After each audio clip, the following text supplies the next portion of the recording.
All right. Now, the next curved organism we're going to talk about is Vibrio cholera. And we're going to mention some of the other pathogenic species of Vibrio, but probably focus on cholera because it's the most high yield. Again, these are curved gram-negative rods. They're also oxidase positive.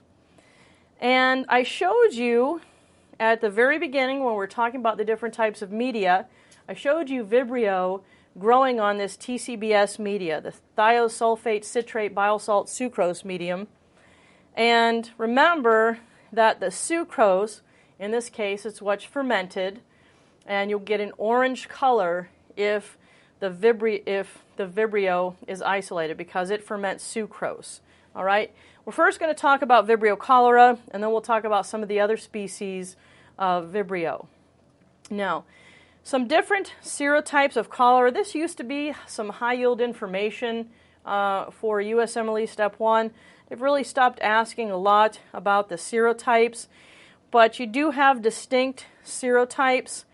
The O1 strain, which was divided into the two biotypes. You have the L-Tor and the classic, where currently the L-Tor is the predominant serotype causing cholera epidemics. There is also the O139 strain, okay, that is also associated with more recent epidemics of cholera. It is motile, okay, and has what's described as a shooting star motility, and that motility can be inactivated by cholera-specific serum, okay, and that's just a random fact, probably something that's not going to be asked on the Step 1. What's important here is the reservoir, okay? The reservoir are pretty much humans. There are really no animal carriers here, okay? But we think about cholera in times of natural disaster, in times of flooding, in poor sanitation.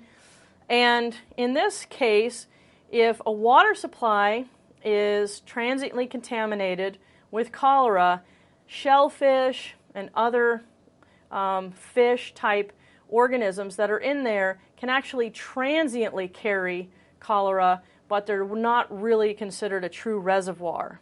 Okay? Now, carriage of the organism can persist for a few months after the infection, but it's not very common to see, with cholera anyways, a permanent carrier state. Okay? Now, the transmission is fecal-oral, and so we think about this in times of natural disaster. Another scenario that's kind of working its way onto Step 1 has to do with Hurricane Katrina and all of the things that we saw down in the flooding that occurred with that hurricane down in New Orleans.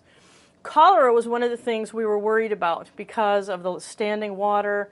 It was fecal contaminated, and we worried very much about the spread of cholera. So you can clearly get a scenario like that. Those are slowly making their way onto the boards. You have a hurricane, there's standing water. What are the types of diseases that you might think are associated with that? All right? So it's fecal-oral spread. You're usually ingesting fecal contaminated water. But cholera, unlike Campylobacter, is really sensitive to acid. Okay? So if you have decent acidity in your stomach, you're not on Nexium maybe, Prilosec, some of those other drugs, you really need a whopping dose of organisms to initiate this infection. All right? So cholera is one of the ones that we said really just kind of gets ingested, closes its eyes, crosses its fingers and its legs. It's like, please, please, please, please, please let me make it to the other side. A lot of those organisms are going to die on the way through, but a few that make it to the other side then can actually initiate the infection. All right, so you definitely need a high dose here, and that's because it is somewhat acid sensitive. The virulence, and the most important virulence factor for cholera, is clearly going to be the cholera toxin. And it's the one we mentioned. It's a cyclic AMP-inducing toxin where you're going to raise the level of cyclic AMP, ions are going to start to leave the cell, and the water's going to chase those ions out. So how effective is that toxin? The toxin is so effective that you can lose on the order of 20 liters of fluid per day with cholera. So this is a 1 liter bottle, okay, that I've been drinking kind of on and off, 1 liter.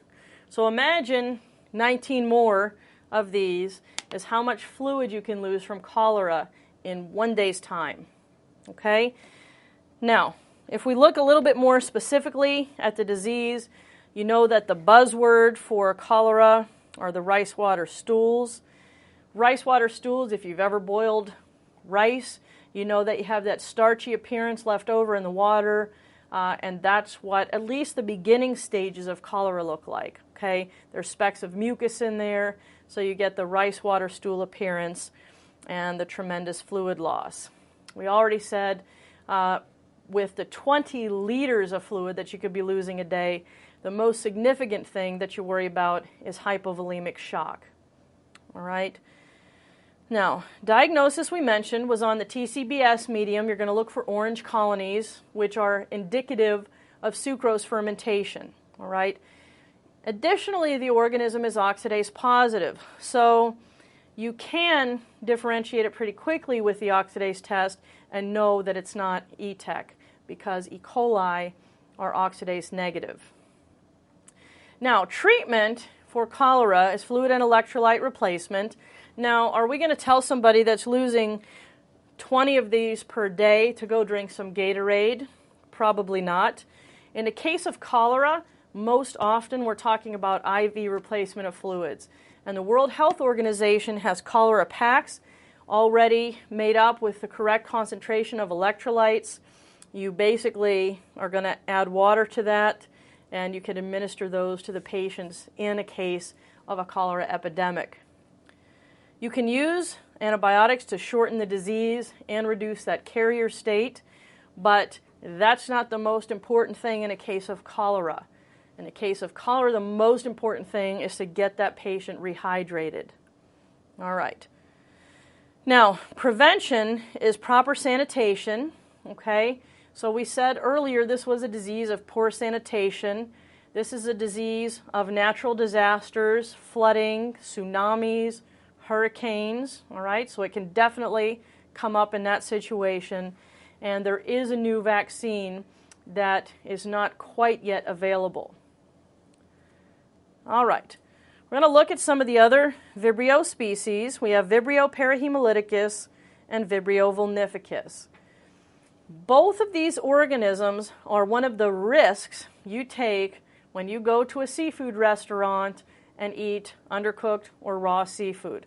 Okay? So you can get a non-complicated gastroenteritis from ingestion of raw or undercooked seafood that is contaminated with Vibrio parahemolyticus or Vibrio vulnificus.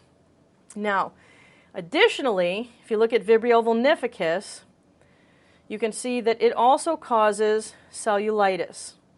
And what happens here is you'll see this commonly in fishermen. So they're out in the water, they're fishing, they catch the fish, they fillet the fish on board, and then pack the fillets on ice. If they happen to cut themselves at all during that process and the water is harboring Vibrio vulnificus, the organisms can get into their skin and it causes a very rapidly spreading cellulitis. So rapidly spreading that a lot of the times it requires amputation, okay, for vulnificus. Another way that you can get that, aside from fishing, shucking oysters in vulnificus contaminated water. Clearly, you're going to get lots of cuts and scrapes on your skin as you're shucking oysters, and that can also lead to this cellulitis from vulnificus. Gastroenteritis for either of these, probably very self-limiting, but the cellulitis is rapidly spreading, pretty difficult to treat. You're going to use antibiotics, use tetracycline, cephalosporins, okay, to treat, but a lot of the times, as I said, that does require amputation, okay? So those are the Vibrio species.